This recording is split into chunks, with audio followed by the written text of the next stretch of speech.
This is me and Sally. We're back again in our seventh session to continue our journey to explore developing software in C Sharp. And the last time we talked about exploring the engineering standard when it comes to services. What are these services? We touched very, very lightly on the services, their responsibilities, the mapping that they do, and all the little details in between in terms of their responsibility and impact when it comes to every software. Just like I said, services is the one thing that basically distinguishes one application from another.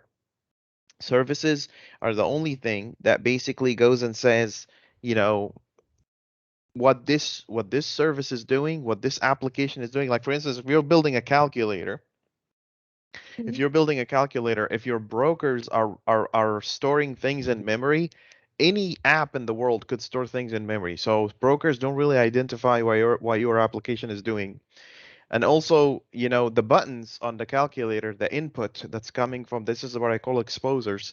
These buttons can be on a video game, can be on anything. It's the logic, it's the service layer that really identifies, and distinguishes one application from another. Okay, so Sally's here with me today, and she will be with me for the rest of this series for as long as it takes. And we will, I'm just gonna hand over to you, Sally, and see if you have any questions about services and anything you found in our engineering standard that stood Yeah. out to you in terms of, yeah, go ahead. Go ahead.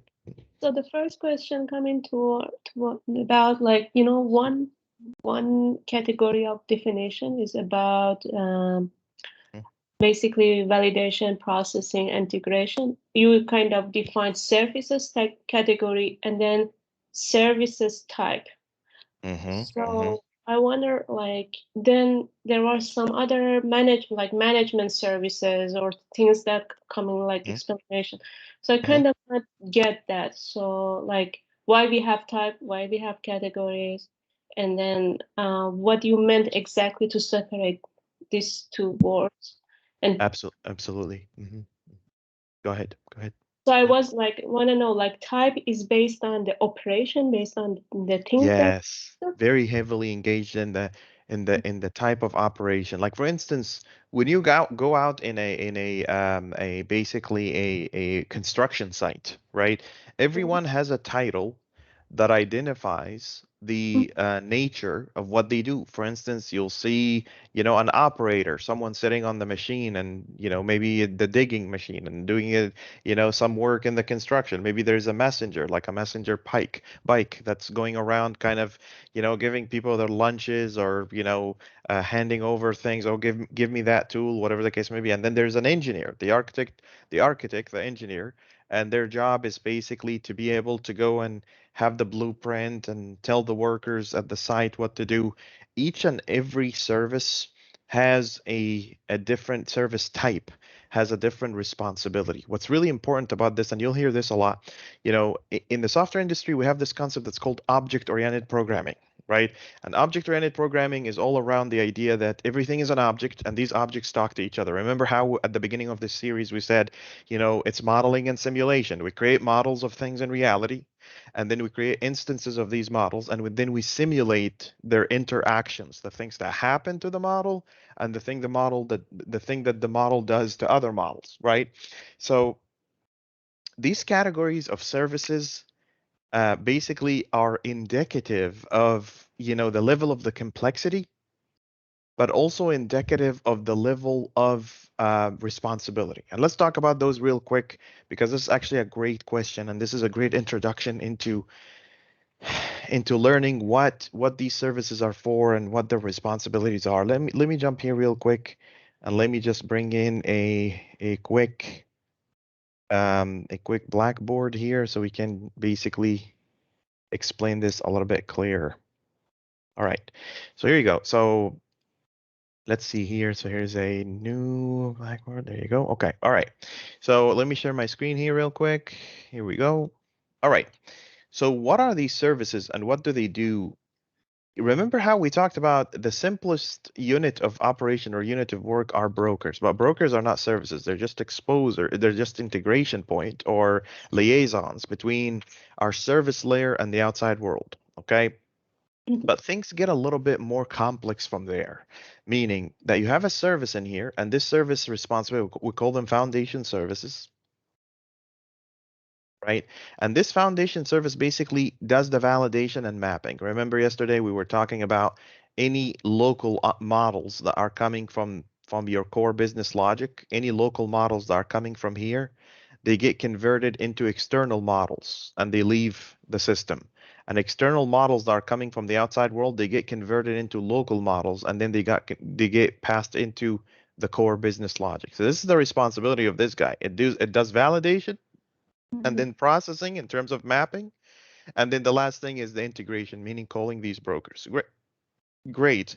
But then things get a little bit more complex. Like, for instance, remember how I said, something to the effect of, foundation services only offer a layer of validation and a layer of abstraction and a layer of integration on top of the existing CRUD operations. Remember, so if you have add, you have retrieve, you have delete, and you have update. Let's say you have update, and you have delete, right? So these are the same operations. The only difference is that your foundation service adds a layer of validation. So in front of each and every one of these layers in here, it goes like this, and it adds validation layer on top of it, and then it also adds abstraction. See what I'm saying? Abstraction and integration, meaning that it picks up, actually, it's more like this. If I put this like that, and then we push this a little bit further in here, like this, and put this like this is really what happens. It basically goes like this and says, okay, I have an incoming, request, and this request I need to validate. Before I send this request to the database, I need to do some validation.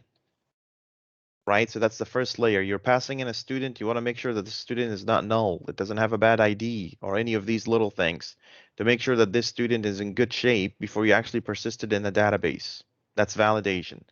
But then the next layer to that is the part where we go and do processing. And processing here really is just abstraction. So processing here goes and says if the incoming model, if and only if the incoming model that I'm doing here is different from the external model, then go ahead and map that model into an external model so the APIs can understand what it does. The last thing these services do is that they go in here and say, I want to do a layer of integration. And this integration piece is the service going and saying, I want to be able to connect with the liaison, with the brokers, to be able to go and actually communicate that information that's coming from my core business logic to the outside world. So this is here is the integration. Most of the services will do that. Some foundation services, is self-sufficient. They don't do much of that work, but for the majority of work that we have is it's really that operation. So it adds all these layers before it actually makes these calls, and it offers all these capabilities. And this is where I'm going to jump to the next layer here. Um, and connects these capabilities with the one that already exists outside of the box in your brokers. So in the brokers, you have insert, you have select, or get if you're calling an API. So it's insert or post. If you're calling an API, it would be post. If you have select or get, if you're calling an API versus a database, it's update or put. If you're calling an API as well, and then in here, delete or delete. So delete is the same. Okay, so that's all what these services do. This is foundation services going back and forth and communicating models as such. But these CRUD operations are not good enough, right? Like let's say, um, uh, uh, uh, um, uh, so so basically, let's say for instance, you have a foundation service in here. Let's say I want to go and say upsert student. Upsert student. What that basically means is that go and update an existing student record, and if you couldn't find that existing student record, go ahead and add it. So a new type have emerged in my engineering standard here that's called processing services. These processing services, what they really do is that they offer an advanced higher order business logic. What does that mean? Let me put that on top here so things look pretty. Let me put that up here. Okay, there you go. And then let's take these here. Okay, so your processing service is worrying about combining one or many primitive operations, which are these primitive operations, primitive CRUD operations, and creating a higher order business logic out of it. What's an example of this? It doesn't have to exist in every processing service, but here's some examples. For instance, ensure exists. This is a very common one. What does that mean? It goes and calls the retrieve and sees if the element exists. If it does, great. If it doesn't, go ahead and add the add. So it combines two operations to create a more advanced business logic, right? So that's an example. What's another common example? The upsert, the one that I just told you about. I said, okay, if the student exists, great. If it if it doesn't, sorry, if the student exists, then update it. If it doesn't exist, then create it. So this is upsert. So here's upsert. You go and call the add. First of all, you call the retrieve to see if it does exist, right? And if it does exist, then go ahead and update it. If it doesn't exist, then go ahead and add it. See how advanced this business logic is? So this is advanced, or what I call higher order business logic. It combines multiple things, right, to execute a particular operation. And sometimes processing services are just a pass through to balance the architecture. So you'll see situation where, they're just one for one. They're basically passing delete, it's delete, and that's okay. Sometimes you want to balance your architecture. You have multiple processing services and you have an orchestration service that are not supposed to kind of communicate with the foundation service directly if it's relying on another processing service. So it basically balances the architecture. These are just pass through.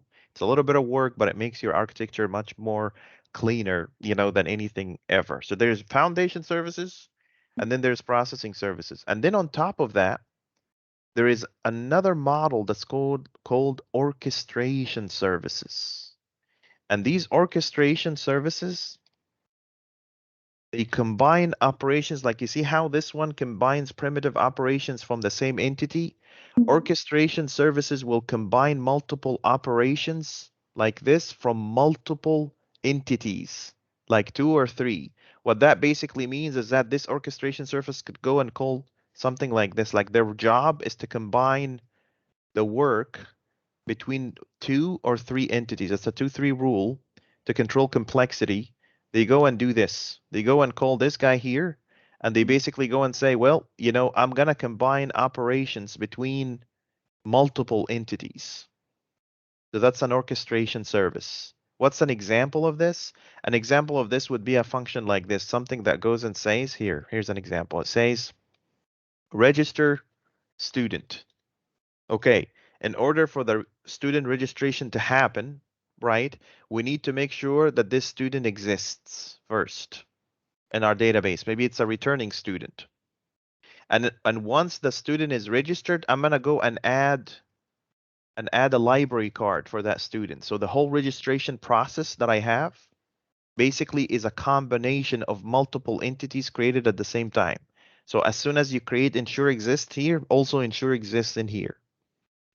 And then maybe there's another layer where it goes and says ensure that this student has access keys, or the password for their account. So create account. So it will go there and say ensure account created. See how it's orchestrating across multiple entities? See the difference?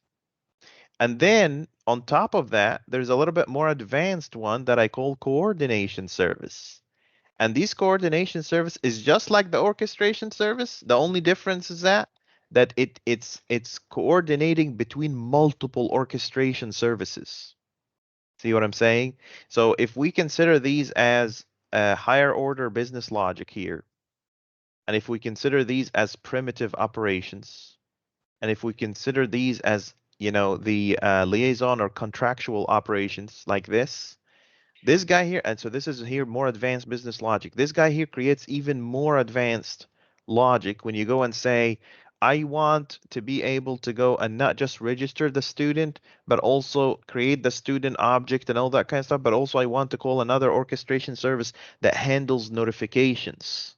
So it's gonna go notify the student guardian, notify the new teacher that will be teaching this student, and all kinds of different coordinations that happens on top of that. And it goes from there. Like management is managing multiple coordinations until you reach the level of an aggregation service. An aggregation service is just a service that combines multiple services together, so the exposure level can only communicate with one and only one level of APIs. This is the stuff that we're gonna be doing together. Do you have any questions about any of that? So far, everything's clear. I have one question about the foundation service, like Mhm. validation, processing, and integration, right? So are they like independent? And they are independent and they are kind of combined. Like the order is important. Validation definitely happens before processing, Mm-hmm. and processing definitely happens before integration. Sometimes they switch in order, but that's not very often. What's an example of that? Don't take my theory of it. See, the difference between my engineering standard and every other theory that you may see is that this is born out of practice. Like I immediately will connect you to the example of how something like this happens. What's an example of this validation processing integration? I'll show you an example. Let's say, for instance, you have a function, you have a model, right? That's called, let's call it local email, local message. So this is a local message model, Okay. right? But you have a foundation service in here, and this foundation service is needing to process this local message. So a local message as a model coming in from the side. I need to flip this upside down. Actually, hold on one sec. Let's do this. Sorry about that. Let's do this. Let's do this. And this and this. Actually, you know what? Let's copy this one here. Right. Let's go here. So here's my foundation service. So I'm putting my foundation service in here, and I'm grabbing this down a little bit. Sorry, it's getting a little busy. Here we go. So assume that this is your foundation service here. This whole realm that we're in, these three pieces, is the foundation service. So you're sending a local message model. You want to send an email, basically. So you're sending this local message model into your service. The first thing you want to check, let's just create a class here real quick just to, kind of visualize what I'm talking about. Let's say this is my local message. Your local message has attributes like an ID that's a GUID, for instance. It has a to, which is a string. It has from, because you're sending an email, right? So you're basically doing from, maybe this is a string. I would say a string array, but let's not get too technical with this. And maybe it has content. This has content, and that's a string. And maybe it has a subject, and it's a string, right? So what does the foundation service do? It goes and checks each and every one of those. It makes sure that this is not that the whole message is not null, that we're not passing a null, right? It checks that the to is string is not null or empty or white space, and it has the right email address format. It checks that the from is not a null or empty or null or white space, and it has the right, from format. It makes sure that the content is not null, and it makes sure that the subject is not null, empty, or white space. That's what I call validation, and we're gonna experience that very closely. Okay, so this is this validation realm. Do you have any questions about this validation realm? That's good. Okay, now here comes the processing realm. The processing realm sometimes plays sometimes if you give me a second, yeah, sometimes the processing realm does the mapping, right? So let's just see here, for instance, let's see the model that you need to communicate with when you're sending emails, like from the other side, in order for you to communicate with the broker, the message broker. um, the model that you want to communicate with is something called external message. It has a completely different format, right? Like this is your format here. the format of this message that you want to work with looks like this. So you're going up in here and you're basically saying, something like this. Let's say this guy doesn't have a GUID. It has an ID that's a number, for instance. So it's integer, right? And in the to section, it says target string, right? And the from section, it says, source. So it's not target, it's not from its source anymore. It doesn't have content, right? Let's say it has, details like this. This is just the simplest way of identifying this. And instead of subject, it has title like this, right? Look at all these little details. Mm-hmm.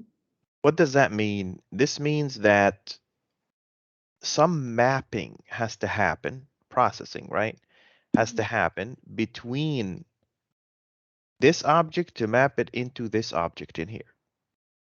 Mm-hmm. Who does that? Your foundation service. Your foundation service will pick up this local model and map it into this external message and back. When a message comes back, it will go and say, let me map it right back into this system. See what I'm saying? So what I'm trying to say here basically is that, okay, in order for this to work, both of these messages need a mapper to pick up and map between the external, and this is what I mean when I say abstraction. It's abstracting away from the rest of your business any details about this message. If this message changes and we change our provider of emails at any point in time, it doesn't matter because your business only deals with this contract, with this model right here. Does that make sense? Yeah, but was it like broker had some sort of what does you call it, SDK, Uh-huh. something Yes. framework? So wouldn't that was that be like this mapping a job of that?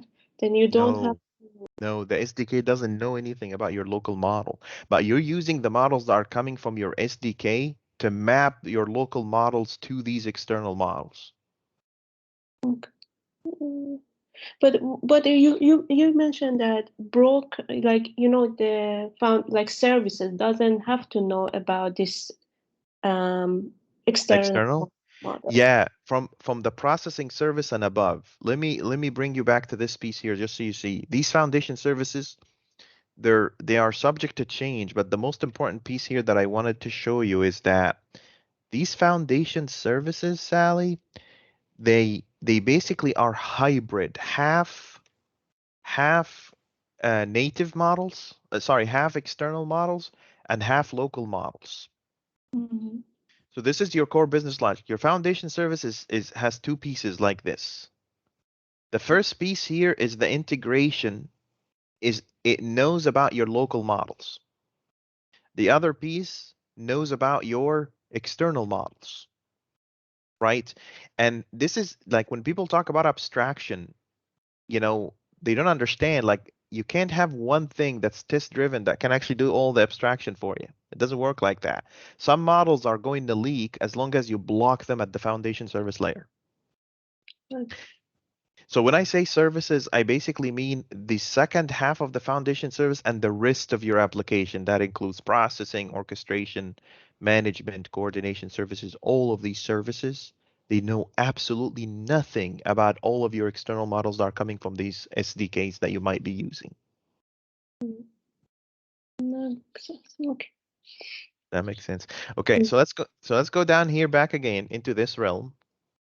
So this is the piece. So local message, so it did the processing here. Sometimes you don't have to do the processing. Like for instance, this example that you and I are working on right now, we wrote the models, right? And the external resource that you're working with doesn't really provide any of its native models, at least in the happy path area, in which case your processing will be almost non-existent.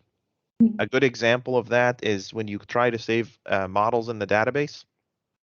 So this is what I call a very forgiving kind of integration because you go into, let's go into one of our open source projects here real quick. Actually, the one that you and I built rather, let's just go into Sally's library in here. Sally's library. And let's go right here into Sally's library and look at this. So my storage broker in here, it doesn't really offer anything as a requirement other than the exact same native models that we're already using. But that's Mhm. not always the case. There are situations where, the response, like especially if you're sending emails or whatnot, like let's take SendGrid, for instance. SendGrid, I always say SendGrid because it's a good example and it's something that I dealt with in real life. So let's just see what SendGrid does. Here's an example of SendGrid C# code example, right? Look, when you use SendGrid as a library, see this email address model? That's coming from SendGrid. It's not ours, Mhm. right? So if you have a broker that's using SendGrid as a as an external resource to help you send emails and stuff, you have to map that external model into local model. If this external model goes and leaks through beyond your foundation service, you have a big problem in your hand. The big Mhm. problem here is that, now some people even ask me this question. Some people said, Hassan, from your example, sometimes even more often than ever, your foundation service, like let's say you have a foundation service in here. Oops. You have a foundation service in here, and there is no business logic beyond that point. It's just the controller. It's just the API, the exposer.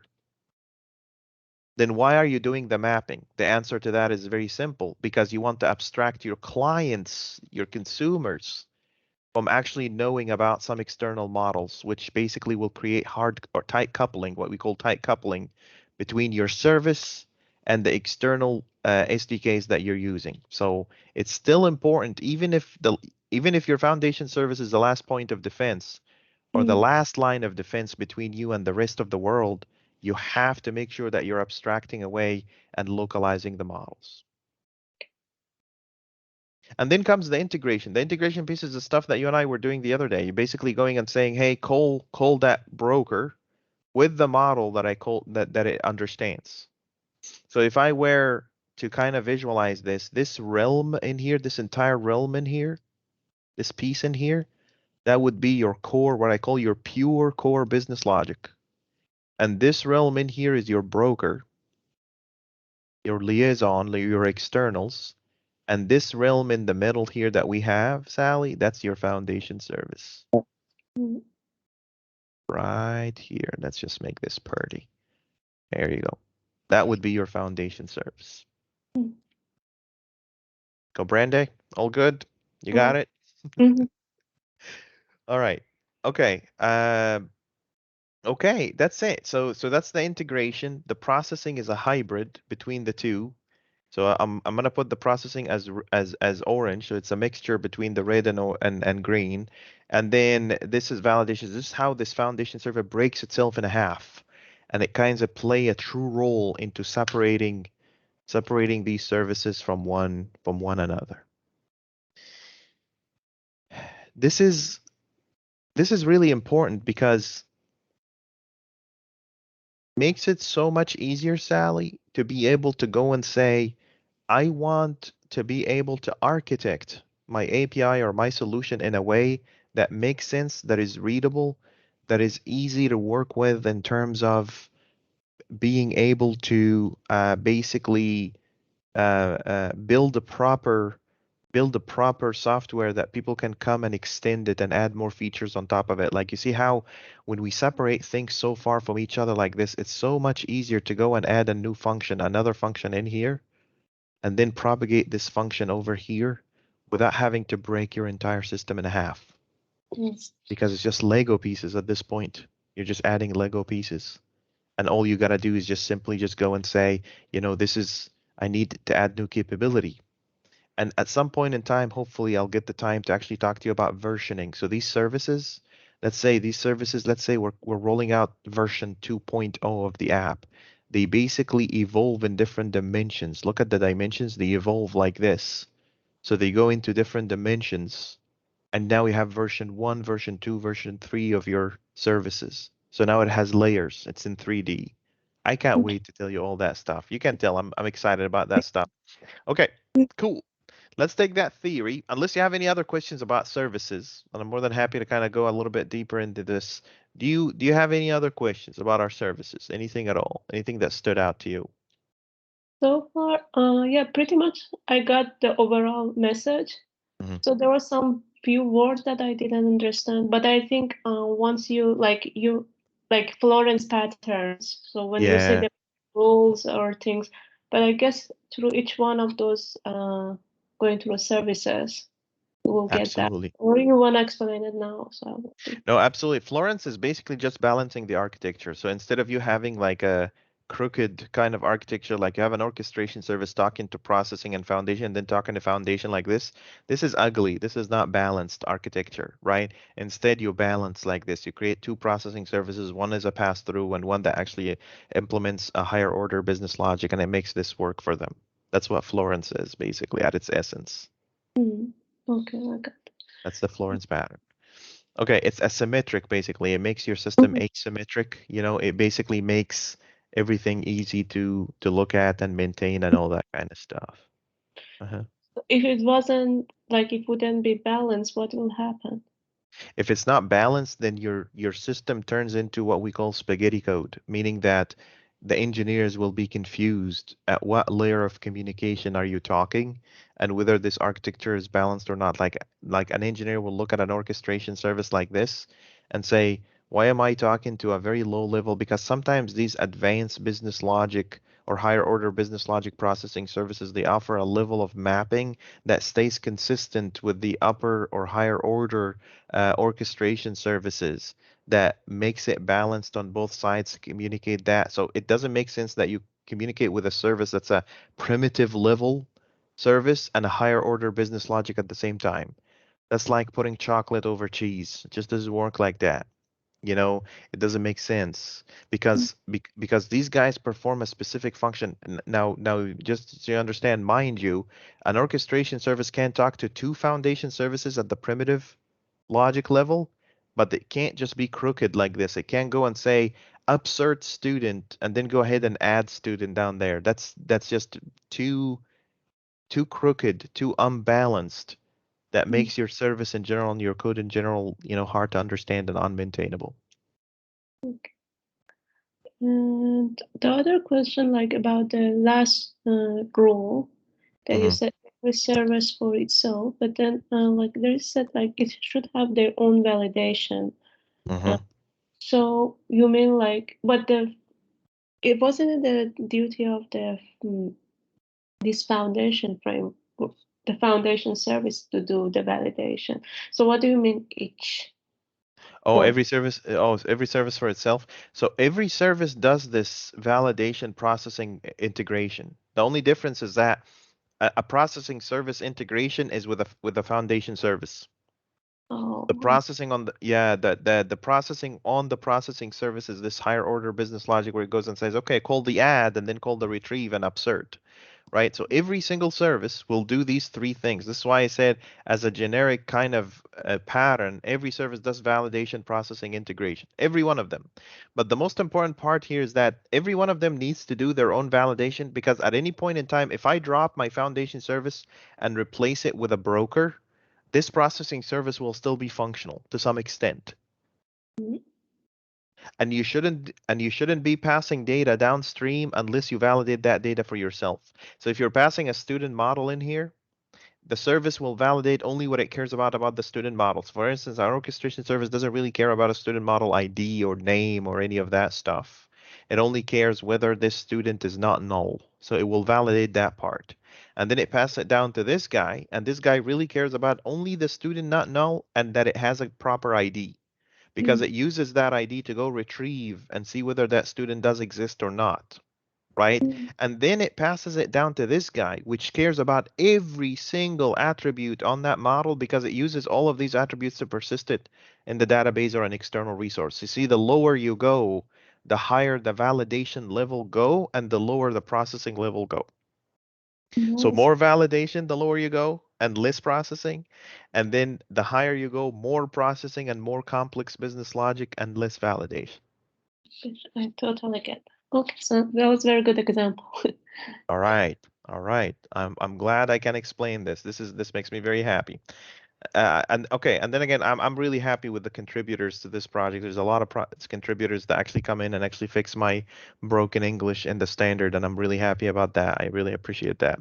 Okay, let's go back to Sally's library, a little project here.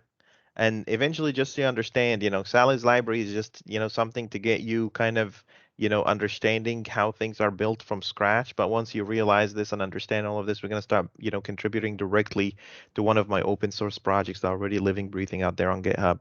It would be an honor for me to have you kind of contribute to these projects, actually see how it works, amongst many, many other engineers that have put in a lot of time and effort, learned from it and contributed to it to build a global schooling system that is actually useful to people.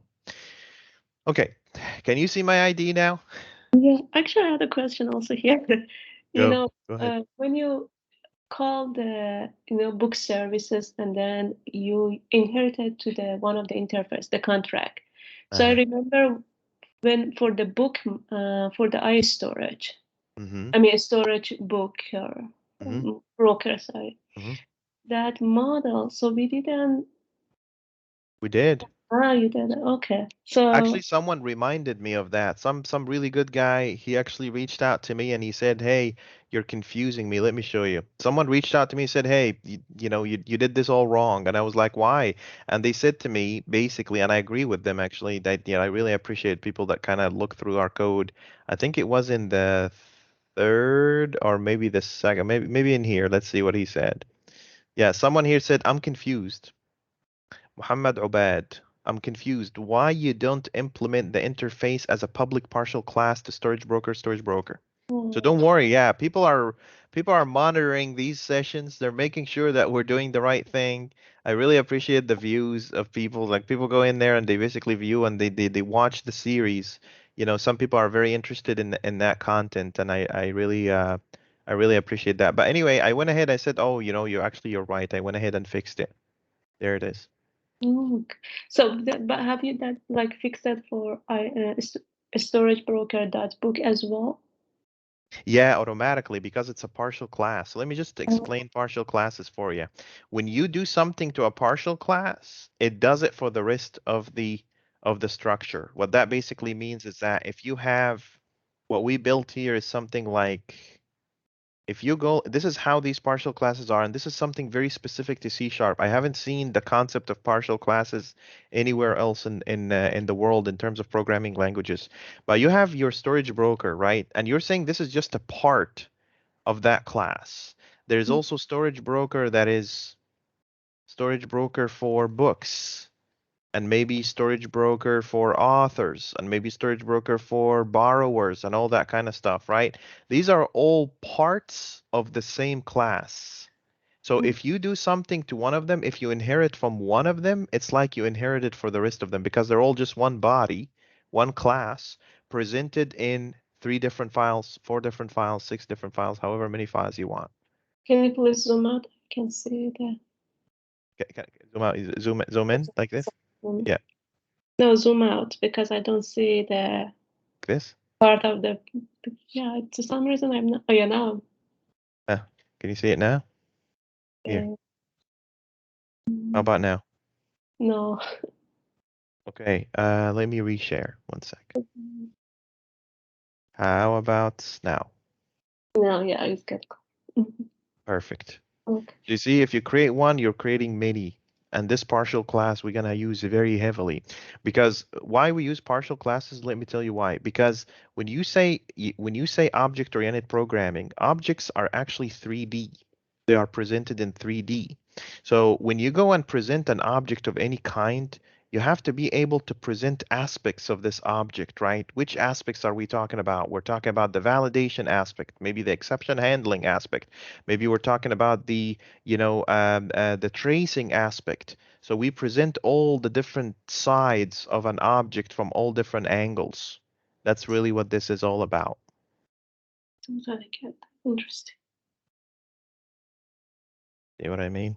Yeah, it's Very interesting. Yeah. This is you better listen up. You won't get this in college. I'm telling you right now. This is just theories and things that I've actually was able to extract from the industry, and I'm very happy that my heart have settled to something like this because this is very useful for people. I hope I'm actually delivering the message, properly, and I'm able to educate people about these new patterns, and hopefully it's useful for them as well. Okay, my friend. Now, what are we gonna do? What are we gonna do?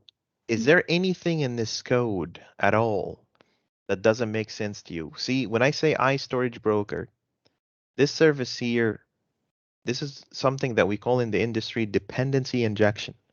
What that basically means is that this service says, as long as you're passing to me something that satisfies the iStorage broker contract, I will be able to work with it. Think of it as Sally, do you remember when we used to have Walkmans? Do you remember the Walkman machine? And you put a cassette in it? Do you remember that stuff? Yes. So if that cassette is not of an exact size and is of exact type, it won't work on the Walkman machine, right? Because because this cassette has to have a particular contract, a particular parameters that would make it fit into a Walkman machine, right? It's exactly the same thing here. We say, here's the contract, here's the prototype that would allow. So anything that implements this guy, let me show you a real life example. If I go up in here and say var, let's do this. Let's say storage. Okay, so here's iStorage broker. Let's say storage broker like this, right? And then I'm gonna say my storage broker equal new storage broker like this. Okay, I create a storage broker. Now I can go and say, well, there is my book service, right?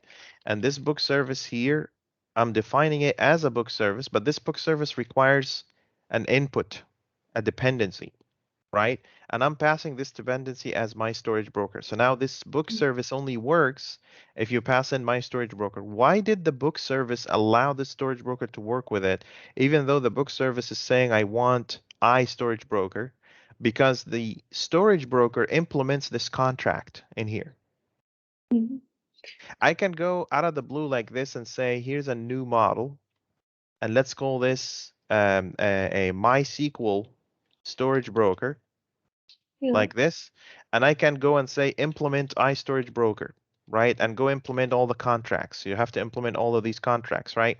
I can go back here. Do you think if I went in here and I said, MySQL storage broker, right? And MySQL storage broker equal new MySQL.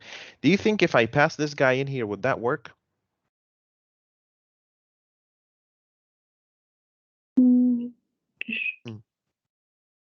So it's What if also partial, yeah?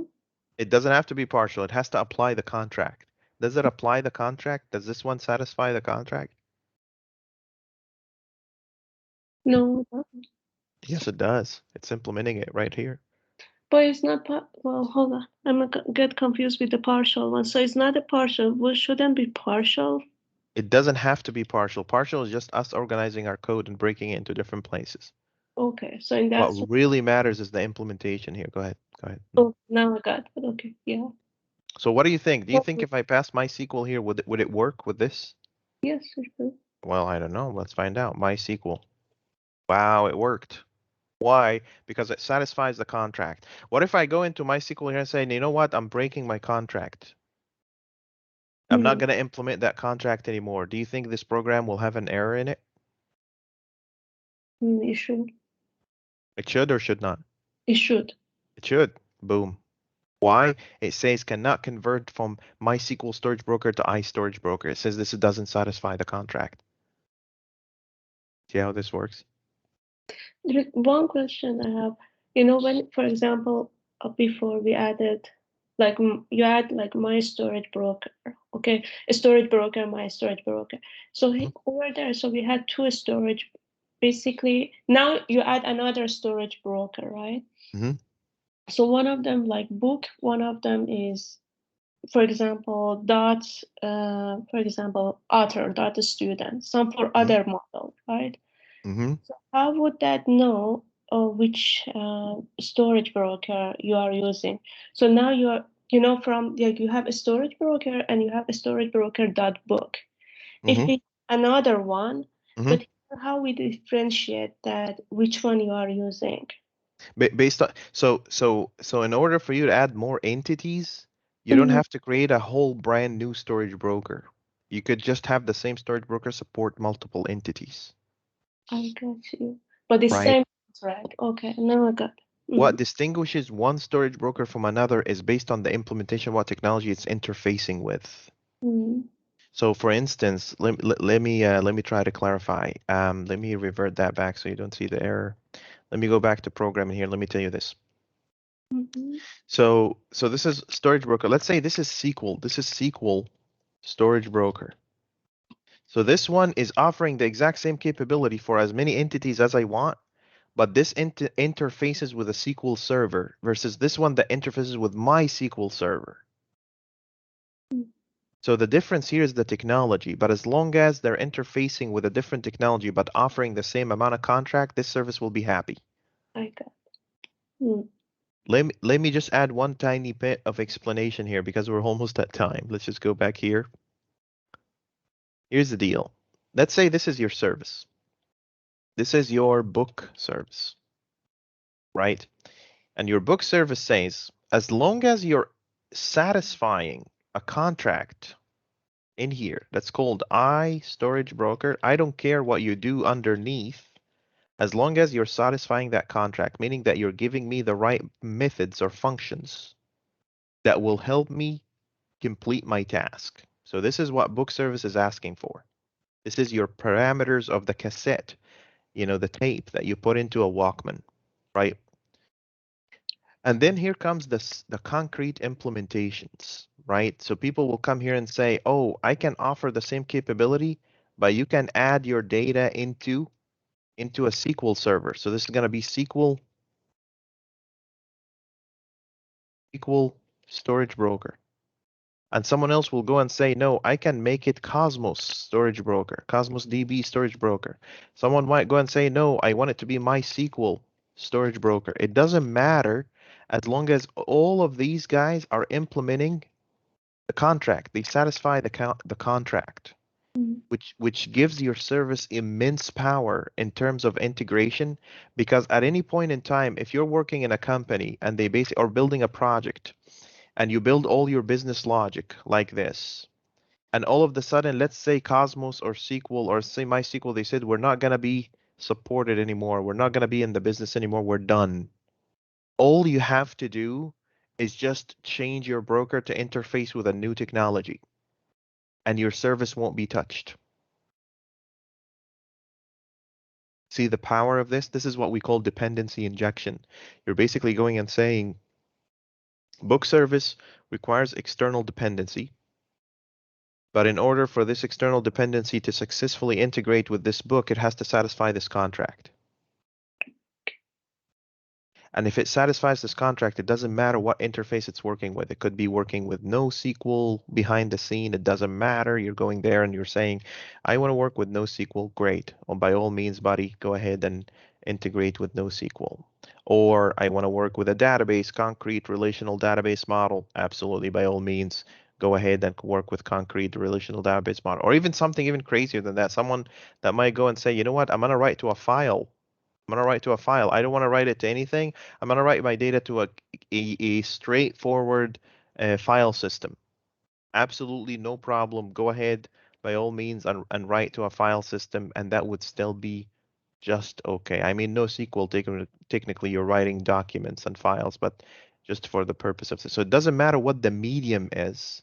Your business logic is completely abstracted away from what technology you're working with.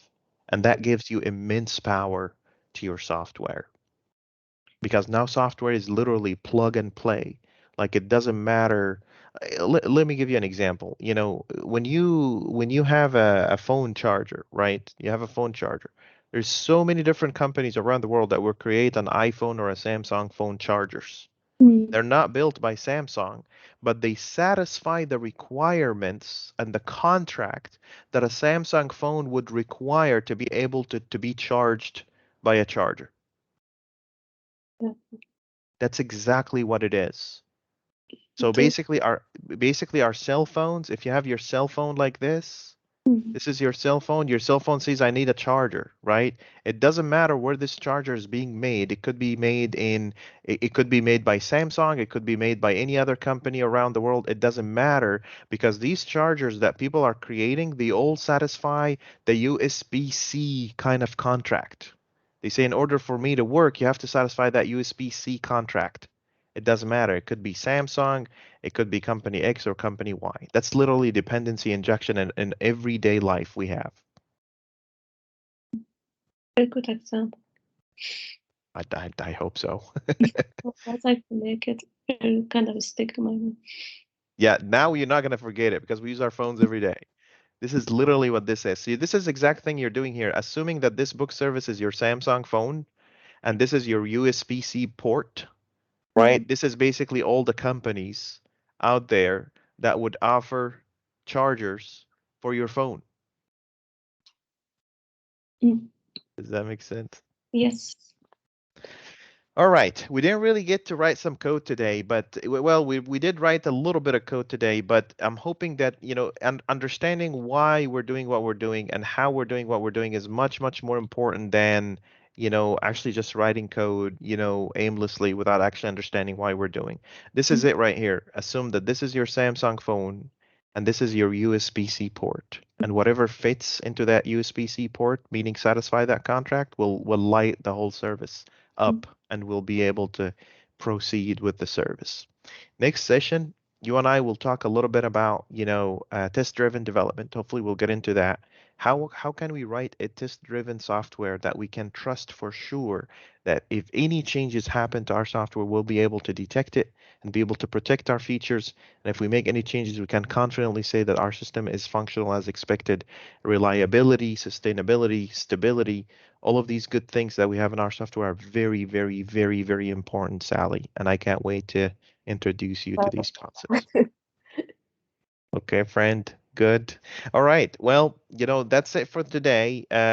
Not a lot of homework today. Just, go and check out, read a little bit about dependency injection. See if, if it's something that you would actually one really important thing that we can actually talk about here is that please start, kind of getting yourself used to some of the open source projects that I have out there. So the one thing I recommend is look at OSSS, go into the API, go into the brokers, go into the storage broker and see how we created all these different contracts or entities and how we built these contracts against foundation services. We didn't really have the chance to write a foundation service today together, but this is a great chance for you to kind of go and see, how we made this dependency injection. So see, we're injecting multiple dependency, not just storage broker.